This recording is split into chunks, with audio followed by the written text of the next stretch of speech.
Hey guys, number 2 of 25 years and 25 things. I have got the first set I have ever done. Video quality is, there's like a blip or two. This is from September 22nd, 1999. It was on VHS. It was at the New York Comedy Club. Lisa Lampanelli was the MC, and we were in the side room. And first time ever being on the mic like this after the class. I mean, I took 2 weeks of the class. And here it is. Hi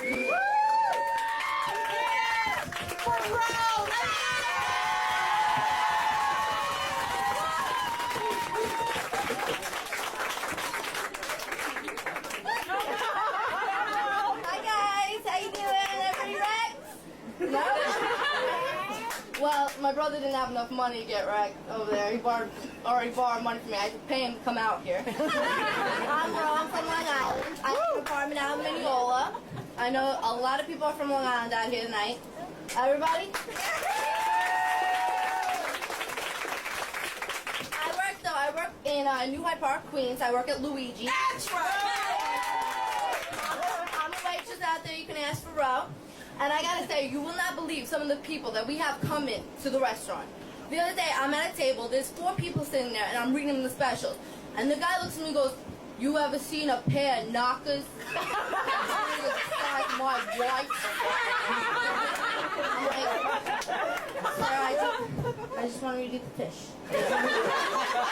Right? So, I mean, and the people, they have balls that come into a restaurant. I think people that go, "You know what, I'm having a really bad day. Let's go out to eat." Right? And they come out to eat, right?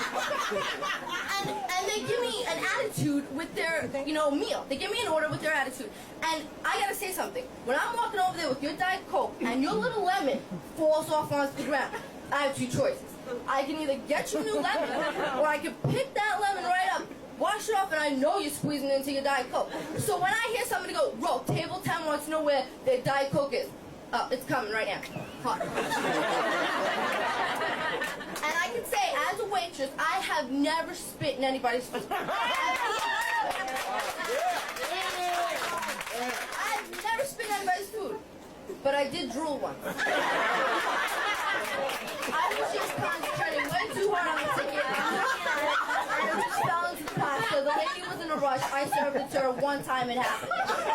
But I gotta say, I live on my own. I live real close to my family. I love my family. They're like 5 minutes away. My mom is the greatest. Okay. For Christmas, she goes like this. She goes, "Ro, what do you want?" Right? I go, "Mom, you know what I really want for Christmas while I was living at home?" She goes, "I want a bed, Mom. I want a new bed. I had a bed that snapped you in the ass as soon as you got off. It was this in the mattress." She goes, "Okay." I was like, "I want a bed." So Christmas order, I go run down. And there's everybody sitting in the living room, 4 little boxes in front of them. And they give me my box. And I'm like, does it fold? I mean, so I open it up and it's a cell phone, right? And I look at her and I go, so I call 1-800 mattress. And she's funny because she tries to play this off. Her maiden name is Cox, right? So at the family reunion, there's like Cox everywhere. And my little cousin's name is Mike Cox. His name is Mike Cox. In high school, he's gonna have a horrible life. His name is Mike Cox. And I'm like, could you imagine if they named the kid Harry? Cox versus really wore a bunch of Cox. I held the Cox. It's horrible. And she tried to play it off. She's like, "Well, I'm glad I married your father because my name's not so short. You're glad you married Dad because your name's not Cox anymore." But my mom, she's really supportive of everything we do. She's really supportive of our career and everything. And I just did, I do some acting and everything, and I just did an extra part, right? And it was my first extra part. It was, and it was a bar scene. And everybody, it was uptown, and everybody got dressed up, and I wore this, skirt and this shirt. And my friend Laura tells me that I should wear a thong whenever you wear a skirt. So I'm like, all right, this skirt buttons in the back and it zippers completely, right? So I'm sitting there talking to everybody. There's about 50, 60 people in the room, right?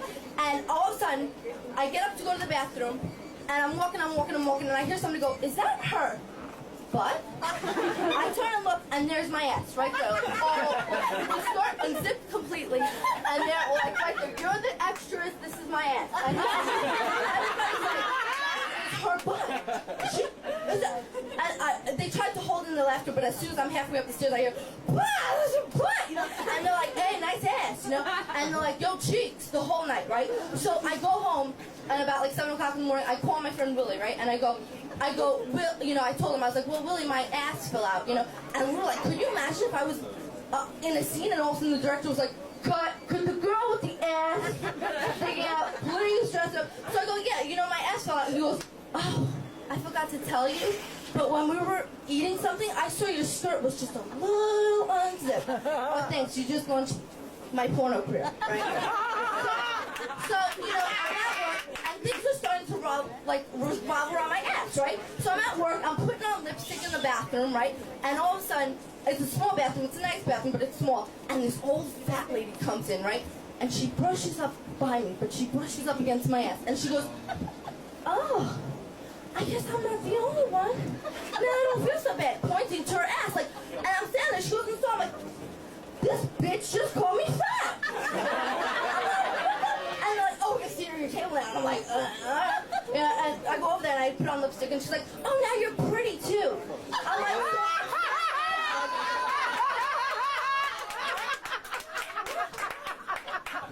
but I gotta say, thank you, because a lot of bev naps were sacrificed in making this scene, so I gotta thank Roger.